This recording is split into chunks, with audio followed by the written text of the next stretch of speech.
ازاي تحتفظي بالبسكوت والكحك بتاع العيد من غير ما يطرى منك او ريحته تروح؟ تابعي الفيديو معايا للنهاية علشان تستفيدي، وما تنسيش تحطي لايك للفيديو.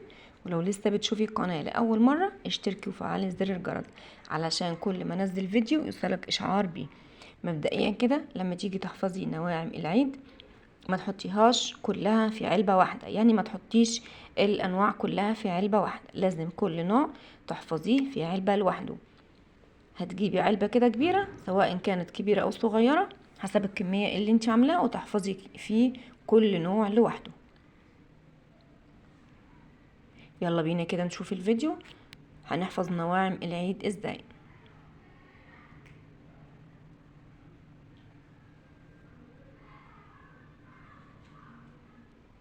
اول حاجة هعملها هحفظ البسكوت بتاعي. دي كمية البسكوت اللي انا هحفظها. هجيب علبة بلاستيك، ولازم تكون مخصصة للنواعم العيد زي ما قلنا، ما تكونيش لسه عاملة فيها اكل او اي حاجة تانية. هجيب العلبة كده ايا كانت الكمية بتاعتك، هتجيبي العلبة على نفس الكمية دي او المقاس بتاعها. هجيب العلبة بالشكل ده، وهجيب اكياس تلاجة من العادية وهفرشها كده في العلبة من تحت. وبعدين هجيب البسكوت هسويه كده، وبعدين احطه في العلبة. هعمله زي صفوف كده اهو بالشكل ده. مش هيتكسر معاكي البسكوت، غير لو انتي نيمتيه على الناحية التانية هيتكسر معاكي بكل سهولة. هنرصه كده بالشكل ده، وما بين كل صف والتاني هنحط برضو كيس فاصل عشان البسكوت يفضل معاكي لحد اخر بسكوتة، يفضل مقرمش ومحتفظ بقرمشته. ممكن بدل اكياس التلاجة ممكن تستبدليه بورق زبدة عادي.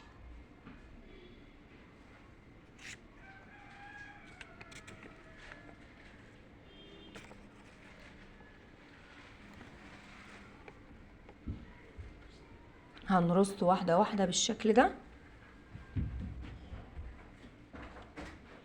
لو الصف ما كفاش معاكي اعكسي عادي، مفيش اي مشكلة. بالطريقة دي هتقدري تحفظي البسكوت. ممكن كمان لو ما عندكيش علب بلاستيك زي دي، ممكن كرتونة عادية، علبة كرتون عادي جدا تحفظي فيها، بتحافظ على البسكوت وتحافظ على قرمشته وعلى ريحته كمان. ممكن كمان علبة اللي هي علب صاج او علب صفيح، بتفضل محافظة على نعومة الكحك، وبتفضل محافظة برضو على قرمشة البسكوت معاكي زي ما احنا شايفين بالشكل ده. وبعدين هنجيب كيس تلاجة تاني وهنحطه في المنتصف بالشكل ده، وبعدين هنرص فيه صف تاني من البسكوت حسب الكمية معاكي. تقدري تعملي العلبة. خلصنا اول صف وحطينا كيس التلاجة فوق الصف التاني، وهنخلص نفس الكمية بنفس الشكل الاولاني اللي احنا عملناه.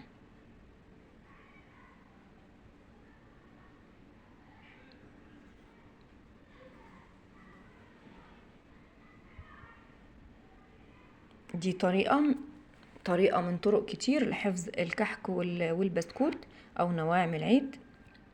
الطريقة الغريبة بقى اللي انا مش قادرة ان انا يعني اتفاعل معاها، طريقة غريبة كده سمعت عنها في احد القنوات، انهم بيجيبوا الكحك والبسكوت والغرايبة والبيتيفور يحفظوها في الفريزر.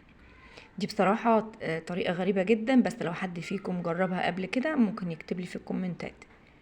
انهم بيجيبوا البسكوت او الكحك بالكمية ويحطوها في اكياس ويقفلوا عليه كويس جدا، وبعدين تحطيها في الفريزر، وبعدين لما تيجي تستعمليها او تيجي تاكليها يعني بتطلعيها قبليها بساعتين وتحطيها بره كده على الكونتر بتاع المطبخ، وبعدين تقدري ان انتي تاكليها. وبكده هتقدري تحفظي الكحك او البسكوت مدة كبيرة، يعني من لحد 6 شهور تقريبا.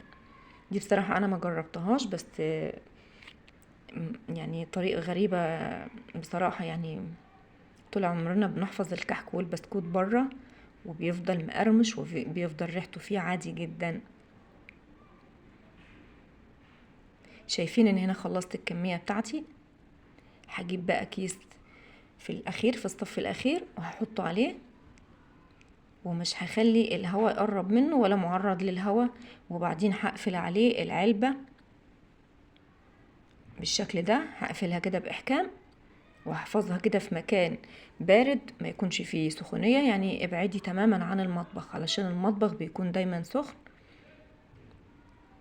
ومكان ضلمة بعيد عن النور. بكده تحفظي البسكوت معاكي لمدة طويلة. نيجي بقى كده للمعمول. هجيب الكمية بتاعتي واجيب نفس العلبة واجيب نفس الاكياس، نفس الطريقة اللي انا هحفظ بيها البسكوت هحفظ بيها الكحك. جبت العلبة كده وحطيت فيها كيس تلاجة، نفس الحكاية، او ممكن ورق زبدة زي ما قلت في الاول. وبعدين ابدأ ان انا ارص المعمول معايا واحدة واحدة بالشكل ده زي ما احنا شايفين كده.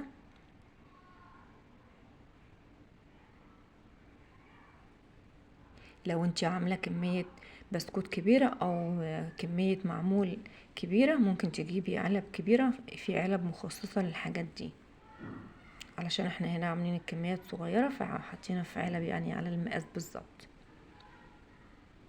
وهبدأ ان انا ما بين كل صف والتاني هحط برضو كيس زي ما احنا شايفين بالشكل ده.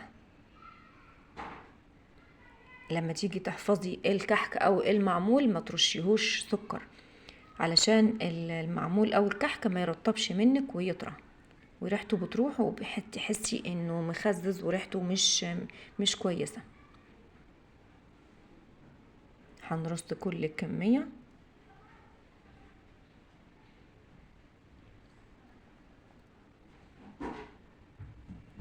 وبرضه هنحط كده كيس فاصل،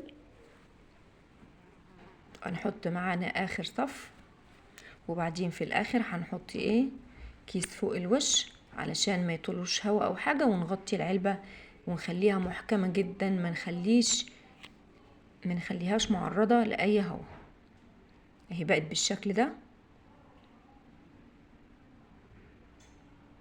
بالطريقة دي هتحفظي البيتيفور والغريبة واي نوع من انواع نواعم العيد هتحفظيها بالشكل ده، هتفضل معاكي لأطول وقت ممكن. احكمي العلبة كده في القفل علشان ما يطولهاش اي هوا، فتفضلي محافظة على طراوة او نعومة الكحك او المعمول، وتحافظي برضو على قرمشة البسكوت. بالشكل ده نكون خلصنا الكمية بتاعتنا. لو وصلتي معايا لحد هنا وعجبك الفيديو واستفدتي منه، انزلي اكتبي لي تحت في الكومنتات، اكتبي لي رأيك، وما تنسيش اللايك، وكل سنة وانتم طيبين.